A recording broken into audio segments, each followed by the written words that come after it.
Bonjour à tous, merci de prendre des rendez-vous avec FM Télévision à travers votre émission FM Sport. C'est les rendez-vous de chaque week-end, chaque samedi à 11 h. Nous prenons les commandes justement pour vous informer avec nos invités. Ils sont là.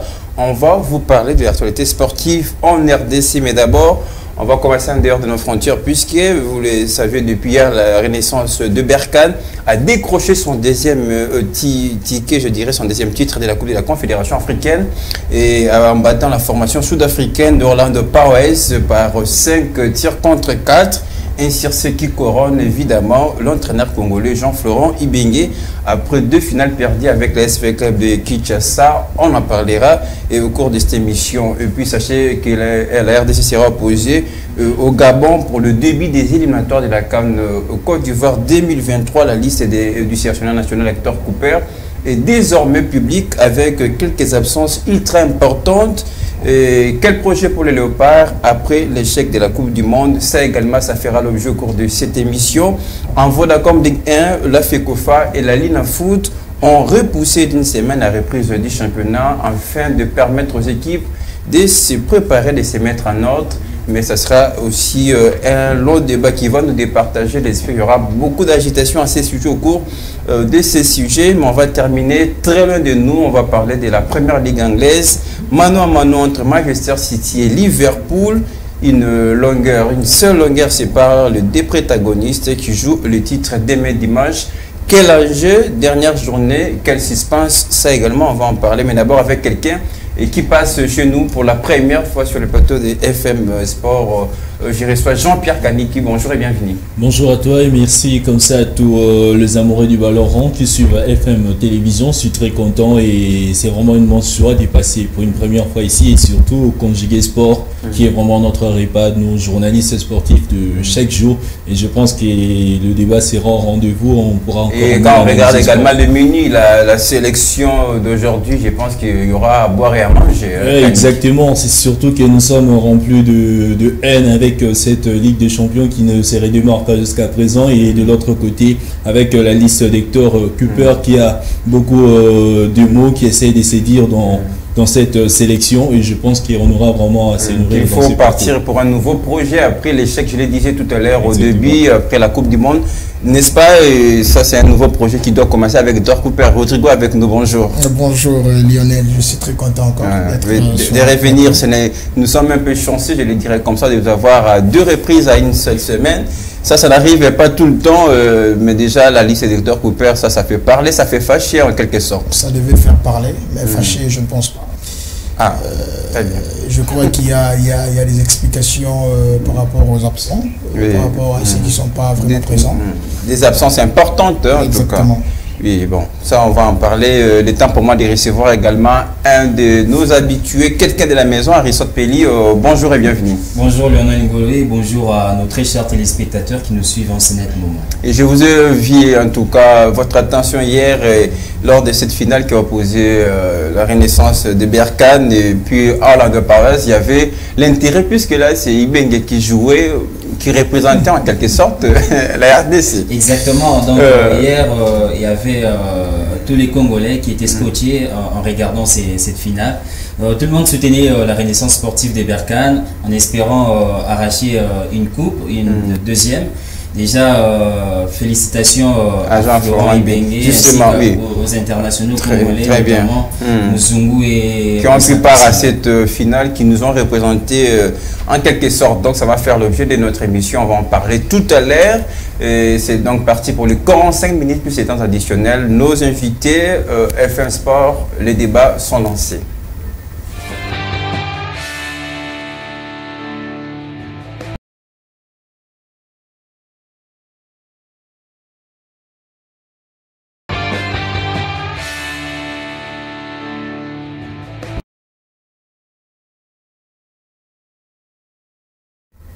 On a 45 minutes de débat plus les temps additionnels et à la fin vous allez retrouver votre rubrique les temps additionnels et qui va permettre à nos invités de clôturer cette émission.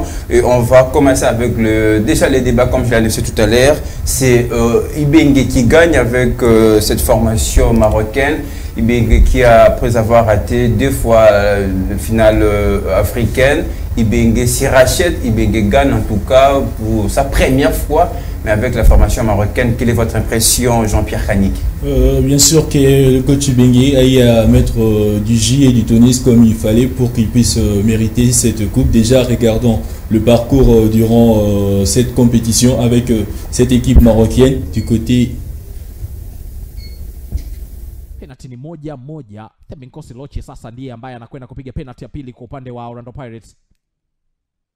Moja kati ya wachezaji wenye mbufu, wachezaji ambao wanacheza kwa kasi ile ile kuanzia dakika ya kwanza ni yeye.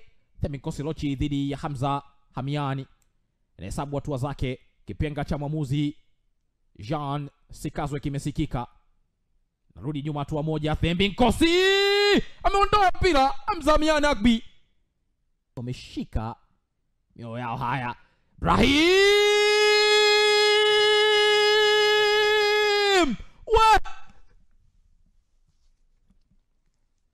penalty ya mwisho ya Brahim.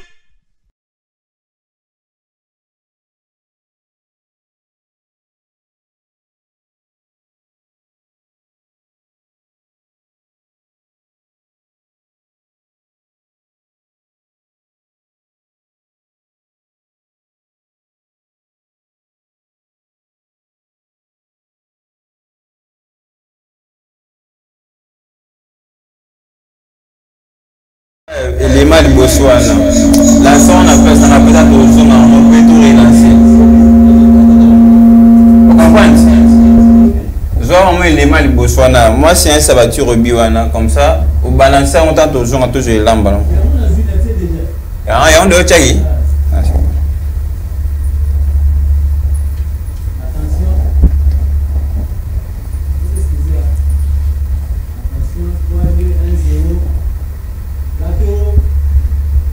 Voilà, des retours sur ce plateau. En tout cas, toutes nos excuses pour ces petits problèmes techniques. Alors nous venons de voir après 90 minutes, les deux équipes étaient au score de 1-0. C'est vrai, c'est Berkane qui menait au score avant l'égalisation sud-africaine. Finalement, c'est au tir au but que l'équipe de Jean-Florent Ibenge a décroché son deuxième titre de son histoire, je le disais. Oui, j'étais disant tout à l'heure que le coach Ibenge a pu mettre des moyens qu'il faut avec son équipe parce que nous l'avons déjà constaté depuis le début de leur parcours durant cette compétition. C'était vraiment constaté et c'était vraiment magnifique avec les exploits et puis le tonus de ces joueurs que sur le plan tactique et technique, que ce soit du côté défensif, c'était aussi magnifique. Mais déjà, un bon coach, on les reconnaît souvent par ce que nous appelons le résultat. Et nous l'avons constaté avec le coach Ibenge.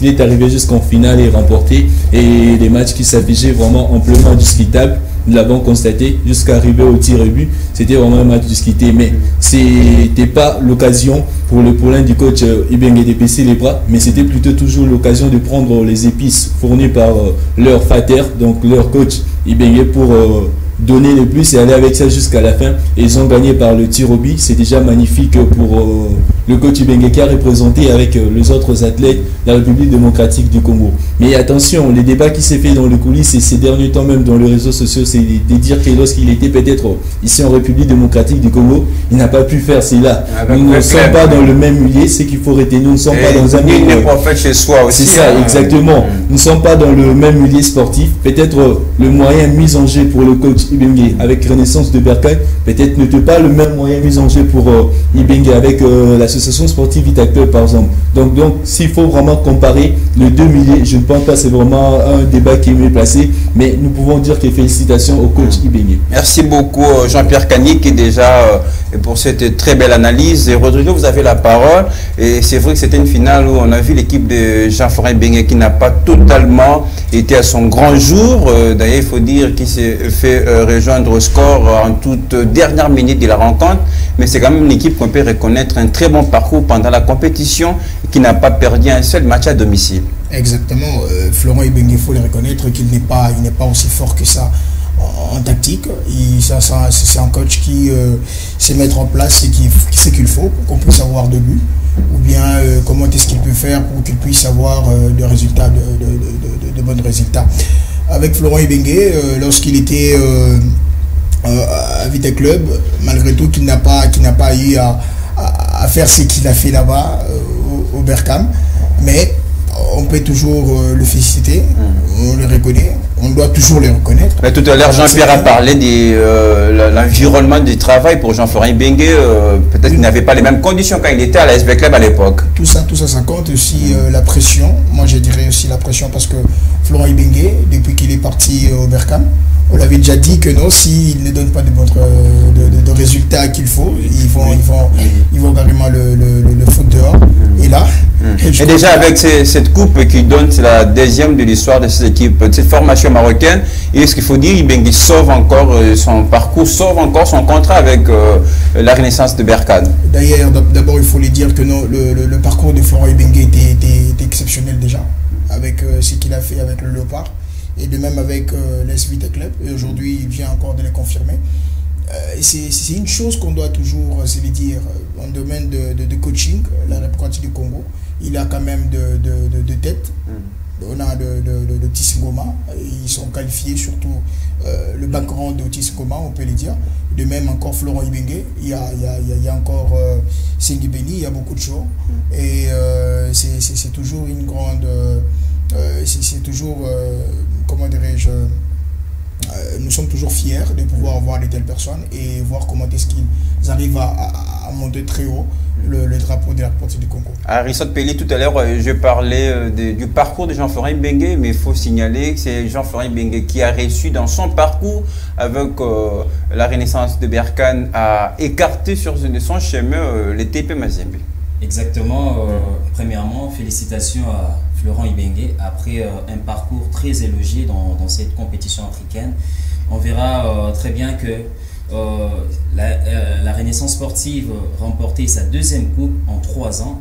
Donc ce n'est pas du tout facile, mais au moins félicitations parce que c'est grâce à Florent Ibenge. Est-ce que Ibenge n'hérite pas déjà d'une équipe qui était déjà en marge, une équipe bien préparée, et lui il prend juste la relève? La relève, bien sûr, mais c'est grâce aussi à lui, c'est grâce à ses tactiques que l'équipe des Berkane a pu retrouver la finale 3 ans après et puis remporter. Alors moi je dirais que sur la finale d'hier, nous n'avons pas eu à reconnaître la modeste équipe de la Renaissance sportive Berkane. Pourquoi? On doit reconnaître également la suprématie de l'équipe sud-africaine de Orlando Pirates du début jusqu'à la fin. Donc vous verrez que Orlando plutôt sur la possession joué énormément. Donc c'est juste sur une faute d'erreur qui a poussé jusqu'à la faire, jusqu'à obtenir ce biais égalisateur. Oui. Donc moi je dirais que après un parcours élogieux de la Renaissance sportive Berkane, mais au moins on n'a pas reconnu la vraie Renaissance sportive des Berkane, malgré sa victoire aux séances des tirs au but, mais selon les tactiques des jeux, hier vraiment Ibenge a tapé à côté. Alors je vais vous poser une question à tous les trois, mais pourquoi on sent plus que c'est Berkane qui gagne, mais on a l'impression que c'est la RDC qui gagne? Je comprends par exemple, c'est parce qu'il y a Jean-Florent Ibenge là. Il n'y a pas seulement Jean-Florent Ibenge. Mais comment on peut expliquer ça? Ibenge n'a jamais gagné avec la SV Club alors qu'il a discuté deux finales africaines et il gagne avec là. Est-ce que là vous allez rejoindre tout à l'heure Jean-Pierre qui disait les conditions de travail sont différentes? Ok, donc je rejoins directement Jean-Pierre Kaniki en disant que les deux milieux, ce sont deux milieux différents.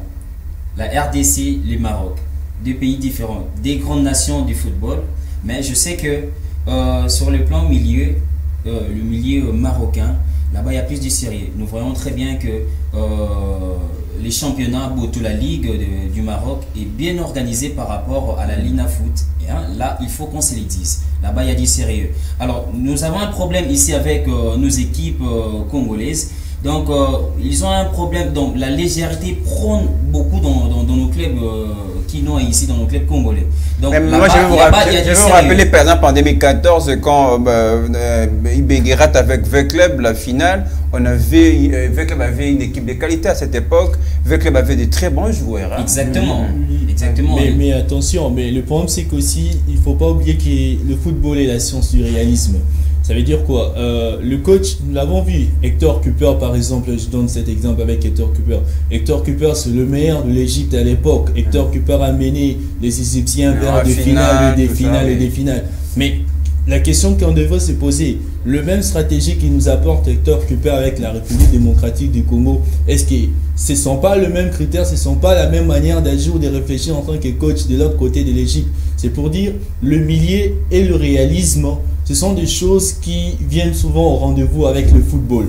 Ça veut dire, le coach Ibenge ici avec Vita, c'était avec un Vita parce qu'il sait qu'il faut retenir Vita du côté effectif. Il a toujours fait de choix vraiment qu'il faut avec le joueur recrute comme il se doit. Mais il faut voir avec les objectifs donnés au coach. Vous avez parlé de l'équipe trouvée par Ibenge du côté Renaissance Berkane. Est-ce que n'est-ce pas été une équipe qui n'était pas de la même manière trouvée avec l'association sportive Vita Club? Ibenge, quand il est venu avec Vita Club, il a trouvé Vita dans quelles conditions? Il est allé chez Renaissance de Berkane, il a trouvé Renaissance de Berkane dans quelles conditions? Alors, je ne vais pas arriver sur Renaissance de Berkane, mais je trouve que c'est une équipe sur le plan défensif, sur le plan attaque, c'est déjà magnifique. La fondation est déjà magnifique. Ce qu'il faut, c'est juste un peu du coaching, voir comment est-ce qu'organiser les jeux de sorte qu'on puisse avoir le résultat du football, donc le but pour gagner le rencontre. Mais est-ce que c'était le cas avec Vita Club? Donc, ce sont ces questions-là qu'il faut se poser pour essayer de mieux comparer le deux milieux entre la RDC et les Marocains. Et surtout que nous sommes dans un pays où nous ne partageons pas le même style de calendrier de football. Tantôt, on joue avec la Foot. À quelques jours, on nous apprend qu'on doit aller jouer à l'étranger la Ligue des Champions. Tandis que de l'autre côté, le calendrier est élaboré en fonction de toutes ces compétitions.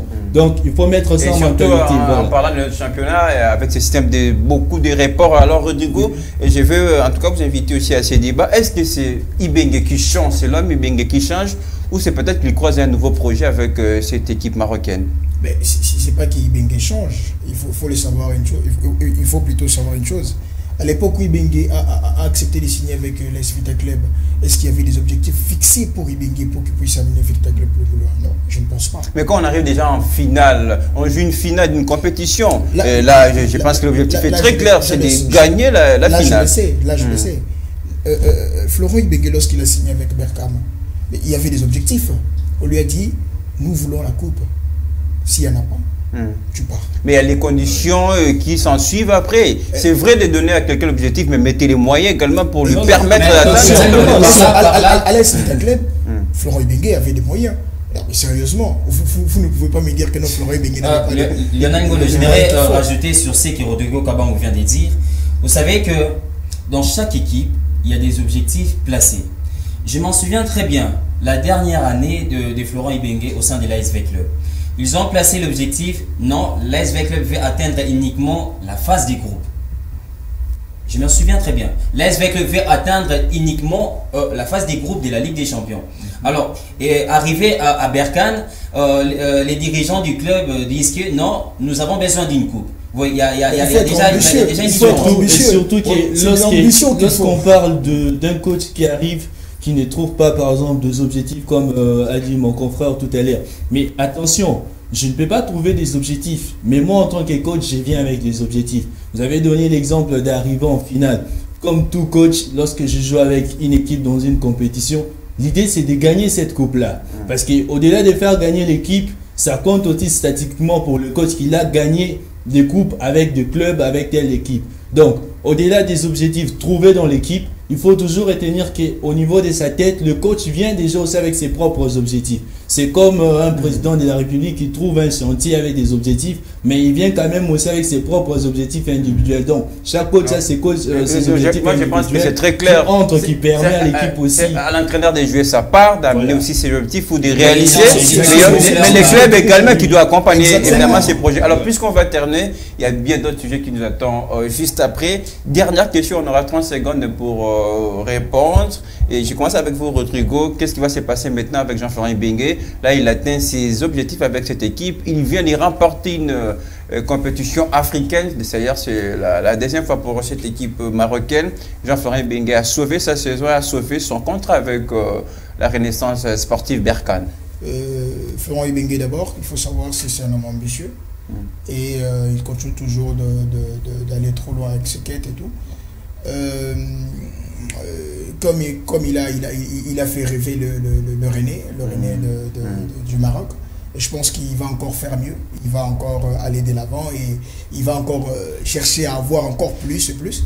C'est vrai qu'il n'a pas eu de la chance avec les Vita Club, mais on doit lui reconnaître ce mérite-là d'être un bon coach, surtout en domaine de... En tout cas, les voir encore pour la prochaine saison avec exactement. La renaissance de Berkane. Harrison Pelli, est-ce que l'ASV Club ou le Congo tout entier doit regretter Jean-Florent Ibenge? Exactement, je dirais oui. Pourquoi? Parce que j'ai dit toujours à chaque fois que parmi les grands coachs ici en Afrique, Ibenge fait partie.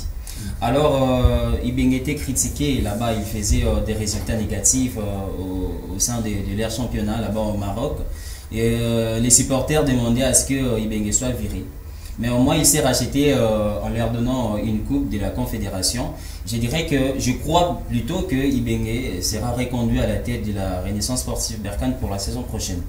Très bien. Alors, je vous rappelle justement le palmarès rapidement de Jean-Florent Ibenge. 2016, il remporte les CHAN avec la RDC. 2 fois finale perdue avec Vecleb. 3e place avec le Léopard à la CAN. Et aujourd'hui, Ibenge vient de remporter la Coupe de la Confédération avec FC Renaissance. Est-ce que ce n'est pas les profils Renaissance, pardon, excusez-moi. Est-ce que ce n'est pas les profils dont la sélection congolaise a besoin, même si aujourd'hui on a Hector Cooper? Oui, exactement. La sélection congolaise a besoin de ces profils-là. Pourquoi? Parce que ça date vraiment que cette sélection aille à faire sourire le supporter congolais. Mais le problème qu'il faut se poser, c'est que moi je parle toujours de ces problèmes de milliers. C'est que lorsque vous avez besoin, je suis là, je me réveille, j'ai besoin d'un pain. Mais je constate que le pain, c'est 500 francs pour l'avoir. Alors, qu'est-ce que je fais? Je trouve 500 pour avoir le pain. Alors, lorsque vous appelez un coach, que ce soit Hector Cooper, qui vous dit que pour y arriver, il me faut ceci, il me faut des infrastructures. Alors, mettons ça à la disponibilité de ces coachs-là, ces conditions. Et vous aussi, vous regardez Ibenge en regardant ce qu'il fait. Normalement, si on regarde ce qu'ils font, il n'y a pas que les coachs, même les autres athlètes qui font le meilleur de l'autre côté du pays. Moi, je regrette toujours. Pourquoi? Parce que ces gens-là, ici, ils n'arrivent pas à le fournir. Pourquoi? Parce que ce ne sont pas de mêmes conditions qu'on le présente. Ce ne sont pas de mêmes conditions. Ça, on a déjà dit, merci. Ce que je regrette plus, ce que je regrette plus, c'est juste que nos responsables ne sont pas à mesure de fournir les efforts, de mettre ces conditions-là pour avoir et puis sauvegarder ces personnes-là au niveau du pays. Merci beaucoup Jean-Pierre Kaniki. Vous avez cité Hector Cooper. Avec ça, vous me permettez ça me servirait d'une transition, puisque cette fois-ci, nous allons parler du début des éliminatoires de la prochaine CAN Côte d'Ivoire 2023. Et là, on va aborder la liste de Hector Cooper. Avec beaucoup de surprises, j'ai parlé des absences ultra importantes au début de l'émission, mais finalement là, on doit tourner la page éliminatoire de la Coupe du Monde, et parce que là c'est quasiment fini. Il faut penser aux échéances qui arrivent, c'est déjà les éliminatoires de la prochaine CAN qui arrive. Quel projet cette fois-ci avant d'aborder la liste d'Hector Cooper? Quel projet pour la RDC, Rodrigo? Tourner la page, non, je ne pense pas. On doit tirer plutôt des leçons par rapport à ce qui s'est passé la fois passée avec l'éliminatoire de la Coupe du Monde et comment est-ce qu'Hector Cooper a pu mettre en place tout ce qu'il a pu faire. Actuellement, je dirais que par rapport aux absents, je pense que je crois que cette fois-ci c'est le coach qui a pu faire comment dirais-je, l'appel. Est-ce qu'ils sont indisponibles de répondre à l'appel ou c'est les sélectionneurs qui n'ont pas pensé? Puisque je vais rappeler, et parmi ces absences, on a Chancel Mbemba qui vient de finir une très belle saison avec Porto. Il y a Bakambu déjà qui est parti déchiré, qui avait annoncé d'ailleurs sa retraite en sélection. Il y a Mbokani déjà, par rapport à l'âge, on comprend que c'est clair qu'il ne soit pas là. Bon, pour Chancel Mbemba, c'est justifié. Pourquoi? Parce que vu qu'il est en fin du contrat et aussi avec ses abstractions et tout consort, ça ne lui permet pas. Mais pour Bakambu, je crois que Bakambu lui-même, il était conscient. Et d'ailleurs, avec l'enjeu actuel, avec de joueurs qui sont actuellement en place et des jeunes joueurs, je pense qu'il y a un Baye Malango qui est en forme, et il y a un Mouleka qui compte actuellement 12 buts dans leur championnat avec Kassim Passa. Et on a deux joueurs. Il y a Bolassi, malheureusement. Bolassi ne devait pas être appelé depuis longtemps. Bolassi, en réalité, on devait déjà le laisser regarder le match comme son nous équipe tous. d'ailleurs élégante en seconde division. Exactement. Bolassi, d'abord, on ne devait pas l'appeler. Mais comme on le dit toujours avec le Congo, il n'y a que des surprises et des surprises. Quand il ne faut pas appeler une personne, on l'appelle. Quand il faut appeler tel, on ne peut pas l'appeler. On a des jeunes joueurs, il y a Luan Wissa qui est exceptionnel avec son équipe actuellement. Et du coup, on le titularise presque chaque match. C'est vrai que Théo Bongonga, il n'est pas appelé. Pourquoi? Parce que il y a aussi manque de temps de jeu. Ça c'est très important. Il est blessé. Il est aussi blessé, premièrement. Et depuis un certain moment, son coach ne le permettait pas qu'il puisse être sur le terrain. Pour les autres là, c'est pas justifié, mais au moins on peut essayer d'analyser sur ce point et aussi essayer de voir comment est-ce qu'on peut faire. Alors, Zapelli, est-ce que ce n'est pas une équipe de la RDC qui change complètement quand on voit les derniers groupes qui ont discuté ces éliminatoires de la Coupe du Monde, les derniers matchs d'ailleurs contre le Maroc? Merci Lionel Ngolo. Je dirais tout simplement que c'est le moment pour la RDC de changer la page. Pourquoi? Parce que après cette Coupe du Monde manquée face au Maroc, l'entraîneur Hector Cooper était ici pour une séance d'évaluation. Comment est-ce que l'équipe s'est comportée pendant cette campagne des barrages. Et l'entraîneur s'est dit que c'est le moment pour la RDC, des moments aussi pour le jeune, de donner plus de temps pour les jeunes internationaux congolais.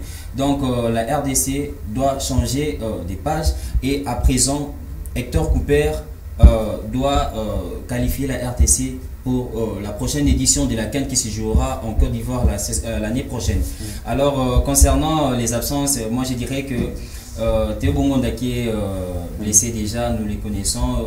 Mais pour la plupart, les absences, ça s'est présenté, puisque en parlant de Bakambu, lui d'ailleurs, je le répète, qui parlait de ça. En fait, son retrait en sélection. Je ne suis pas surpris de ne pas voir les noms de Bakambu sur la liste. Je ne suis pas surpris parce que... Bokan déjà en fin de carrière, Bokan n'est pas un problème, mais Bakambu, je ne suis pas surpris personnellement parce que nous avons des attaquants percutants. Des attaquants percutants comme de Ben Malango, de Jackson Mouleka qui ont fait ces derniers temps là-bas en Turquie. Donc on doit reconnaître que la RDC a des potentiels joueurs, a des talents. Il suffit juste de leur donner le temps de jeu. Donc Ben Malango est là présent, Jackson Mouleka, des Florent Okita qui sont là. Qu'est-ce que vous dites? Vous me faites rire. Alors ça se comprend, on a un autre Florent ici. C'est normal que vous tombez dans ce piège, c'est très normal. Permettez-moi de recevoir quelqu'un qui nous rejoint sur ce plateau. Glorifie, bonjour et bienvenue. Je vous invite rapidement au débat.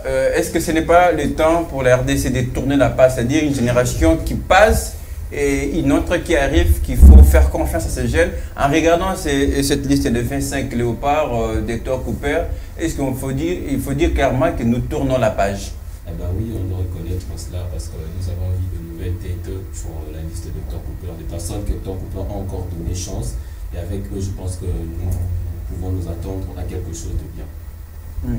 Très bien. Alors rapidement, je passe la parole à Kaniki. Kaniki, qu'est-ce que vous reprochez à cette liste? Êtes-vous, je dirais, servi complètement? Pensez-vous que c'est le meilleur groupe pour entamer le début des éliminatoires? En fait, moi, j'ai toujours dit dépitoyable avec notre sélection, c'est quoi?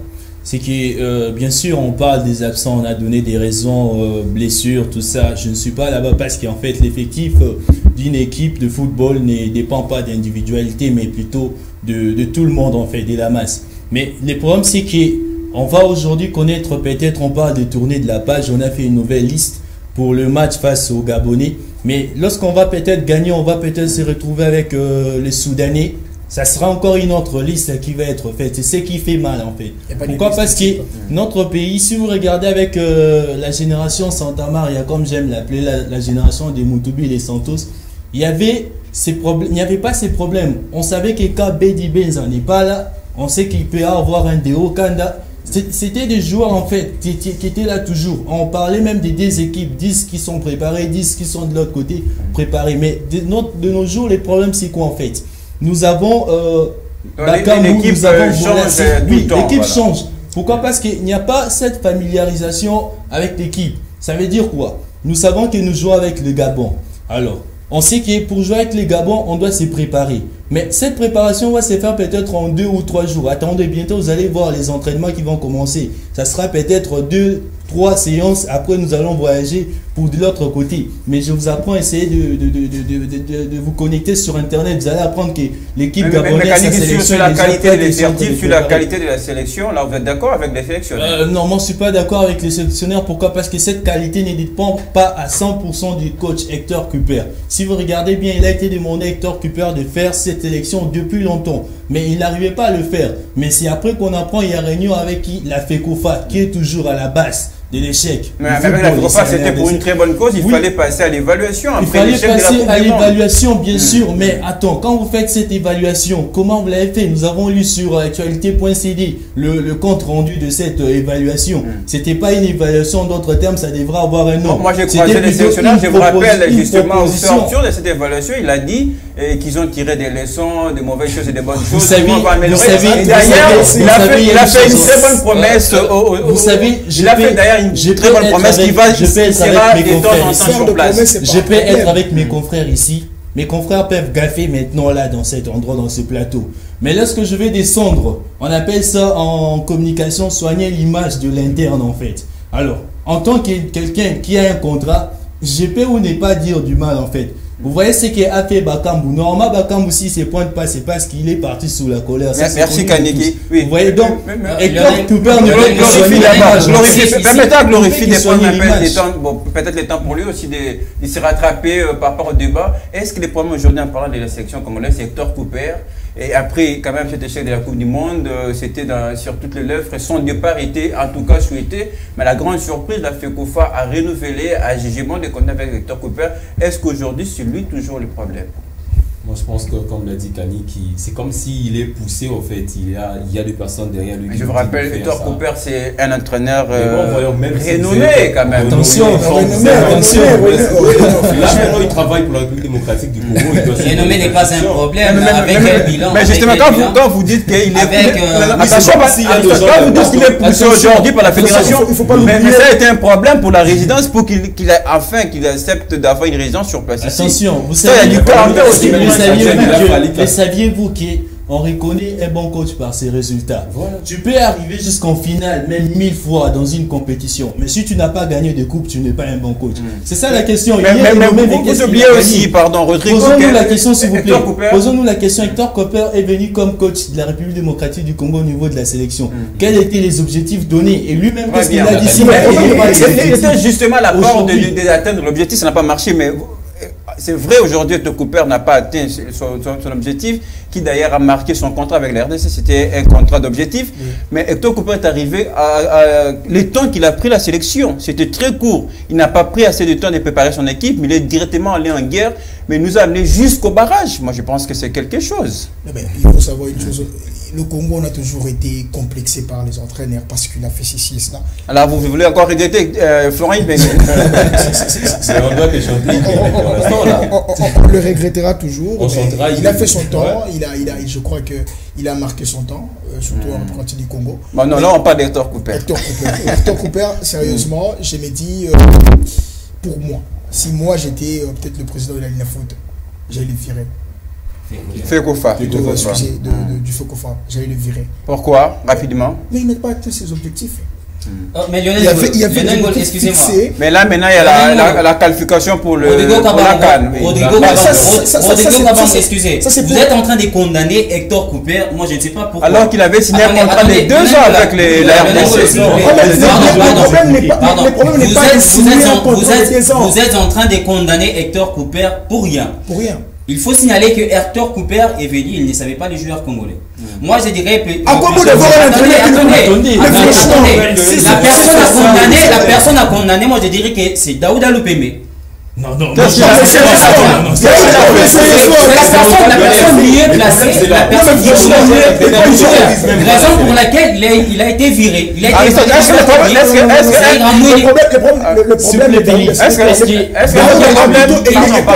Est-ce que notre problème avec Hector Cooper, ce n'est pas la langue? Mais oui, c'est la langue. Exactement. Il a signé un entraîneur qui a un problème de langue. Il il y a un traducteur. Moi, je dirais la personne que nous devons condamner, c'est Daouda Loupembe. Le sélectionneur adjoint, c'est lui qui est mieux placé, c'est lui qui connaît mieux les joueurs. Attention, ici ainsi que les problèmes dont il parle, on appelle ça le leadership sportif. Nous avons un titulaire, nous avons un adjoint. L'adjoint a ses objectifs, il a sa mission. Les titulaires, ce n'est pas à l'adjoint de venir montrer, bien sûr qu'il collabore à deux. C'est pas à l'adjoint de venir montrer au titulaire. A été placé par la fédération. Attention, déjà, dès le début, devait qualifier la RDC. La parole. En fait, dès le début, moi, il faut déjà rectifier. Nous ne condamnons pas Hector Cooper, mais nous condamnons le fait qu'a produit Hector Cooper. Hector Cooper arrive et déjà il faut se dire lui-même il n'engage pas ou il respecte pas ses paroles. Mais pourquoi condamner Hector Cooper lorsque l'équipe ne se qualifie pas en finale? Il ne faut pas condamner qu'une seule personne. Je suis d'accord avec Aristote. Ce n'est pas les responsabilités sont partagées. Exactement. La fédération, pardon. Je connais mieux le joueur évoluant ici. Mais écoutez, Hector Cooper n'a jamais été ici, là aussi.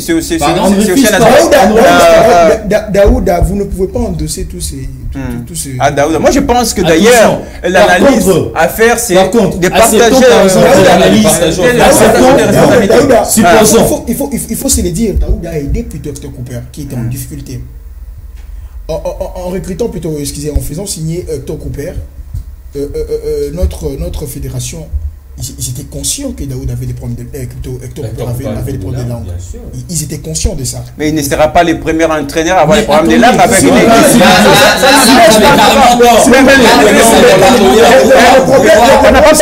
On n'a pas beaucoup de temps. Il y a un traducteur. Aristote Pelli, on n'a pas beaucoup de temps, justement, on n'a pas beaucoup de temps. On va terminer, non, pardon. Attendez, un instant. Aristote Pelli, un peu de discipline quand on parle à la fois, on a du mal à se faire comprendre aux gens qui nous regardent. Mais pour terminer, on va faire un tour de table rapidement, 30 secondes à chacun, puisque là, il y a un autre cadeau qui nous attend. On va parler de la Ligue nationale de football. Rodrigo, rapidement, un peu de temps. C'est quoi maintenant les projets avec Hector Cooper? Nous qualifier à la prochaine CAN. Ça commence d'abord par ces matchs contre les Gabon, même si Pierre Aubameyang a annoncé officiellement sa retraite en sélection. Une bonne nouvelle pour nous. C'est pas une bonne nouvelle. Moi d'ailleurs, c'est après tout ce qu'il fait avec le FC Barcelone, arrivé à mi-saison, là il réalise. Parce que le Gabon a aussi des bons joueurs, même si vous allez me poser la question que. Et alors Kanga, l'histoire va se répéter. Oui, exactement. On jouera avec l'un de nous. Ils ont aussi des bons joueurs. C'est pas vraiment une bonne nouvelle. On ne doit pas s'en réjouir. Souvent il y a des illusions sur ces genres de réactions qu'on a toujours eues. Pour les cas d'Hector Cooper, moi je l'ai dit que vu qu'il n'a pas eu à atteindre les objectifs fixés lors de l'éliminatoire de la Coupe du Monde, et je pense que cette fois-ci une deuxième chance, peut-être une dernière chance avec la RDC. Une dernière chance pour lui. Une dernière chance. Et je pense que après cela, s'il n'arrive pas à faire quelque chose, on doit les virer. Merci beaucoup. Aristote, quand on regarde les groupes dans lesquels se trouve la RDC, est-ce qu'il faut dire la RDC a déjà son ticket pour la Côte d'Ivoire 2023? Ça sera pour la CAN. Un ticket, c'est trop dur. Vous devez savoir que le football aujourd'hui a évolué. Sur papier, nous connaissons très bien que la RDC favori dans ces groupes, mais au moins tout doit se jouer sur les terrains. Alors, je sais que c'est un groupe jouable, la RDC peut jouer et peut aussi arracher un ticket qualificatif à la prochaine CAN. Moi, je dirais tout simplement que nous devons cesser de donner plutôt tort à Hector Cooper. Ça ne sera plus le débat, Christophe. Là, on va l'avenir. Ça ne sera plus les débats. On a viré Daouda Loupembe comme étant sélectionneur adjoint. Il a été remplacé par Zahir Amouine. Zahir Amouine connaît également très bien les joueurs évoluant ici, ainsi que avec ces championnats qui est toujours à l'arrêt, qui n'est pas toujours bien fixé pour sa reprise, glorifier rapidement. Moi, je pense que ça commence face au Gabon, c'est un match très important pour la RDC. D'abord, bonne chance à Nulle Part, parce que ça ne serait pas un match facile.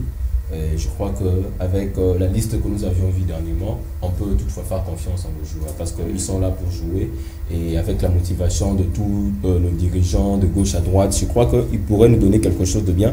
Donc on doit seulement s'attendre à une qualification. De vouloir rester sur le fait de condamner l'entraîneur, c'est lui qui l'a engagé. Voilà, ça ne changerait absolument rien parce que dans le contrat, il a 2 ans. C'est sa dernière chance. Oui, voilà, même on doit voir avec la dernière saison. Rodrigo l'a dit tout à l'heure, voilà, il va jouer sa dernière chance avec la RDC. Voilà. Et Kanik, en conclusion, qu'est-ce qu'on retient de la RDC? Ce qu'il faut retenir, c'est que dès le départ, c'est que Pep Guardiola, il a coaché plus de 3 clubs qui ne parlent pas la même langue, mais il a gagné. Voilà. Premièrement, quel club par exemple? Je sais que Guardiola, non, je vous dis, il a signé au Bayern Munich 1 an avant. Et pendant tout ce temps, il a appris la langue. Connaissez-vous, à part le Bayern Munich, d'autres clubs qu'il a coaché?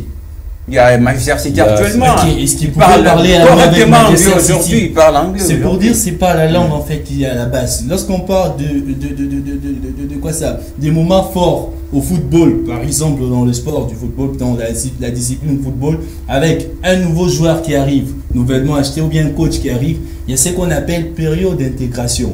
Dans cette période d'intégration, c'est une période qui j'aimerais qu'on parle de l'avenir. Parle de l'avenir, on a plus de temps qu'à Alors, pour revenir en fait à ce que vous parlez de République démocratique du Congo, s'il faut parler des tickets, le ticket s'égale sur le terrain. Parce que jusque-là, statiquement sur papier, le Gabonais gagne. Pourquoi? Parce que c'est 6 victoires qui sont du côté de Gabon sans mélange. Le match qui se sont joués amicalement, les matchs qui sont joués avec des compétitions et quand tout ça dans les années passées, ça fait 6 victoires contre nous. Nous avons 3 défaites, je pense, 2 matchs nuls comme ça et jusque-là on n'a pas eu vraiment à gagner statistiquement. Attendons-nous à un match. Donc, ce qu'il faut se dire, c'est juste que quand Piper a une dernière chance, alors c'est à lui de saisir cette chance, c'est à lui de voir déjà maintenant. Vous avez déjà fait sortir la liste de 25, essayez de commencer maintenant ce qu'il faut maintenant pour bien préparer la Merci beaucoup Kaniki, on aura tout le temps de revenir très personnellement pour parler de l'avenir de la RDC, d'ailleurs qui commence ces éliminatoires face au Gabon, un match très important. On aura toujours l'occasion d'en parler, puisque là, il y a un autre dossier qui va nous séparer sur ce plateau. Là, on revient vers les objectifs domestiques. On va parler de la Ligue nationale de football.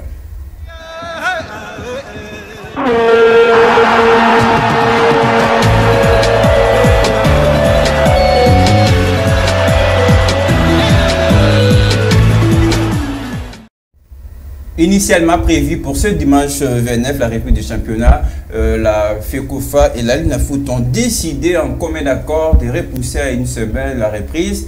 Mais la raison est connue, chers messieurs, on va le faire rapidement puisqu'on va terminer avec la première ligue anglaise. Glorifie, vous respectez toujours les temps, c'est ce que j'aime chez vous. Un peu votre façon d'analyser dans les respects des temps. Et bon, la raison est connue, la raison est valable, c'est de vous permettre au club engagé à la Ligue nationale de football de mieux se préparer, d'être en ordre, parce qu'aucune dérogation ne sera accordée cette fois-ci. Là, moi je crois, comme je l'ai dit l'autre fois, il a fallu à ce qu'ils s'attendent vraiment pour que nous puissions revivre encore l'ambiance comme nous l'avions connue au temps passé et tout. Et voilà, nous sommes arrivés d'ici le 29, nous allons reprendre avec les activités liées à notre compétition. La Linafoot, donc on ne peut que s'attendre à quelque chose de bien, comme nous l'avions connu, comme je disais dans le temps passé. Donc il n'y a pas à vouloir ajouter quoi que ce soit, donc attendons-nous seulement. Kanik, est-ce que cette reprise sera finalement vécue, ça sera finalement effective malgré tout ce qui s'est dit? Il y a certains clubs qui refusent, qui restent sceptiques quant à la reprise du championnat. Moi, je suis pour ce club-là. Pourquoi? Parce que c'est désordonné. Pourquoi? Parce qu'on appelle, avant de commencer la compétition, il y a ce qu'on appelle la mi-saison. Et cette période, c'est cette période qui permet à chaque club de se préparer comme il se doit par rapport aux critères du début du championnat dans un pays. Et les pays, nous avons dans ces pays, nos clubs ont eu à connaître cette période. Qu'est-ce qui fait que non, vous devez donner des raisons encore pour non, le club doit bien se préparer? C'est un désordre. Pourquoi? Parce que vous avez par exemple des SMP qui étaient déjà bien motivés à jouer peut-être face à Maniema et Union. Et du coup, on a qui garde sa motivation. Mais dans la préparation il y a même la DEFCO qui demande assez de temps pour l'équipe de se préparer. Rappelez-vous, s'il faut donner des exemples, parce que nous donnons toujours des exemples externes, parce qu'ils se développent et puis ils font très bien leurs choses. Rappelez-vous en 2019, Barça, dans la compétition qui devait jouer face au Real de Madrid. parmi les enjeux, puis plutôt les causes que Real de Madrid voulait donner pour le report du match, il disait que ces joueurs, 3 de ces joueurs n'étaient pas prêts, n'ont pas pris le vol. Merci Kani, malheureusement, on n'a pas tout le temps de terminer l'émission. Qu'est-ce que l'organisation dit au Real de Madrid? Dit non, vous avez une mi-saison, vous n'avez pas que le 3 joueurs. C'est bien de nous faire on n'a pas tout le temps de faire cette histoire. C'est vrai. Mais attention, ça fait partie de votre analyse. Mais ce n'est pas de l'histoire. Kanemo, vous restez sceptique quant à la reprise du championnat. Et si le championnat s'arrêtait définitivement, vous avez 10 secondes pour répondre à cette question. Qu'est-ce qui va se passer? Comment départager les championnats s'arrêtait définitivement, ça s'arrête définitivement, on recommence à zéro, on chasse. On a ni la compétition, on a ni la saison sportive, on a ni la saison sportive. On ne vous comprend pas, c'est sceptique. Je préfère encore le système des zones. Je préfère encore ce système des zones. L'erreur est consommée, maintenant il faut réparer, il faut la reprise du championnat. Moi, je ne cesserai jamais de les dire. Tout ce que nous sommes en train de vivre en ces nets moments, c'est l'incompétence provenant de nos dirigeants. Mais c'est clair, ils sont toujours... La Linafoot était prévue, la reprise était prévue pour ce dimanche 22. Il y a eu une réunion entre les dirigeants... Ne fais pas l'histoire, je l'ai rappelé au début, Aristote. Pendant que les dirigeants du club et aussi de leur côté sont contre cette reprise. Il faut dire qu'ils sont partagés. Il y a un groupe de dirigeants. Il y a un groupe, je vous dis, la défaut est divisée. Les dirigeants du club congolais et aussi à leur tour vont devoir faire une réunion avec moi, ce qui m'intéresse maintenant, c'est votre analyse. Merci. Je dirais tout simplement que je suis contre cette reprise. Pourquoi? Oui, pourquoi contre la reprise? Parce que si aujourd'hui il y a eu reprise du championnat Linafoot, parce que ça serait en d'autres termes favoriser d'autres clubs. Merci beaucoup. Mieux placés. La question.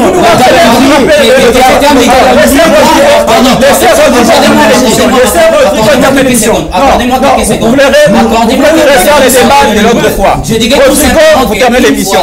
Rodrigo termine l'émission. S'il vous plaît, si le championnat n'est pas repris, tout simplement, moi je proposerais aux dirigeants de la Linafoot de faire quoi? De faire jouer les clubs qui sont mieux placés un play-off pour avoir les représentants congolais à la prochaine. J'espère.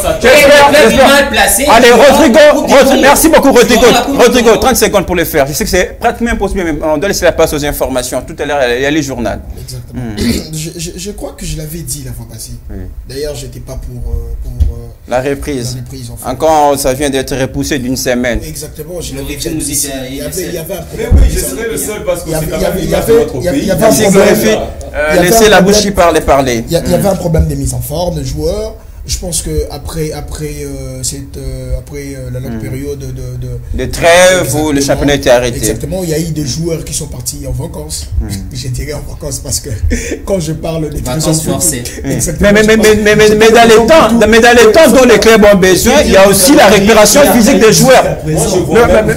Mais désolé parce qu'on sera obligé de terminer cette émission. Est-ce qu'on aura les temps additionnels rapidement avec Galormo? Les temps additionnels pour permettre à nos invités en 10 secondes de nous faire justement les recadrages.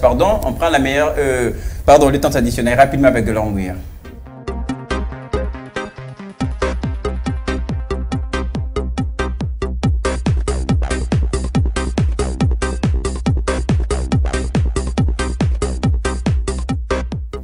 Allez, comme vous le savez, les temps additionnels, c'est cette rubrique qui termine cette émission. Aujourd'hui, malheureusement, on va vous demander de les faire de notre manière, puisqu'on avait un dernier sujet sur les mano à mano au niveau de la Première Ligue. Les temps additionnels aujourd'hui va prendre ces sujets rapidement avec vous, Rodrigo, qui pour remporter la Première Ligue cette saison, et ça se joue entre Manchester City et Liverpool. Il y a toujours le doute. C'est quelque chose que j'ai toujours apprécié avec le Premier Ligue. Ça a toujours été ainsi. 10 secondes en tout cas, 10 secondes. Alors ça va revenir en tout cas. Merci Rodrigo qui nous permet de gagner un peu plus de temps. Aristote, merci. La même question, une seule longueur de partage les deux équipes. Qui va remporter selon vous? Il y a Pep Guardiola et Jürgen Klopp et qui sont en tête de leur équipe. Ok, moi je dirais que le meilleur gagne, en regardant les deux clubs, ils ont fait carrément une très bonne saison, magnifique. Il y a Manchester City qui est éliminé face au Real en demi-finale, mais il y a Liverpool qui est déjà concerné pour la prochaine finale, ça sera le 28 face au Real. Le Madrid glorifie votre cœur bat de côté City ou c'est Liverpool? Bon, par amour, je suis côté City. Parce que je suis un peu en train de voir la motivation qu'a l'équipe, aussi l'entraîneur. Mais de l'autre côté, je vois un peu l'entraîneur de Liverpool qui garde un peu ce joueur, qui s'inquiète même sur le cas de Mohamed Salah. Il cherchera un peu à garder les joueurs. Est-ce qu'il sera là pour la finale? Voilà, il sera là. C'est aussi le match très important. Voilà. Pour la finale, il sera là. Il sera bien. Mais est-ce qu'il sera en forme? Jürgen a dit que les joueurs s'est porté bien. C'est aussi le moment, un match très décisif pour Jürgen Klopp de préparer la finale. Merci beaucoup. Alors, Kaniki, votre temps additionnel rapidement, je vous rappelle, City n'a que la première ligue pour sauver sa saison. Et en même temps, il faut rappeler, Liverpool a déjà remporté la Coupe d'Angleterre. Liverpool est toujours en course pour la Ligue des Champions. La finale, ça sera le 28 contre le Real Madrid, je l'ai dit tantôt. Oui, c'est vraiment une tâche lourde pour cette équipe de la Liverpool. Pourquoi? Parce qu'il est en train de se préparer doublement face au Real de Madrid et de l'autre côté aussi pour sauver sa peau au niveau du pays.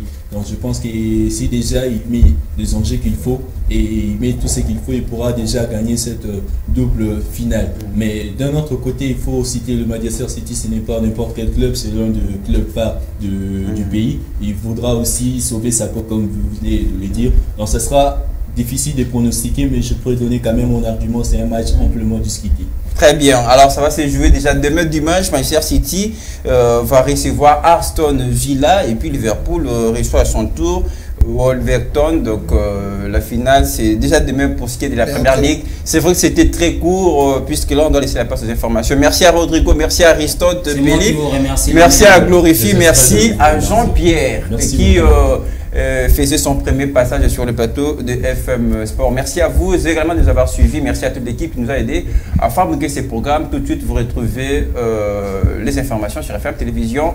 Nous, on revient la semaine prochaine avec le même plaisir.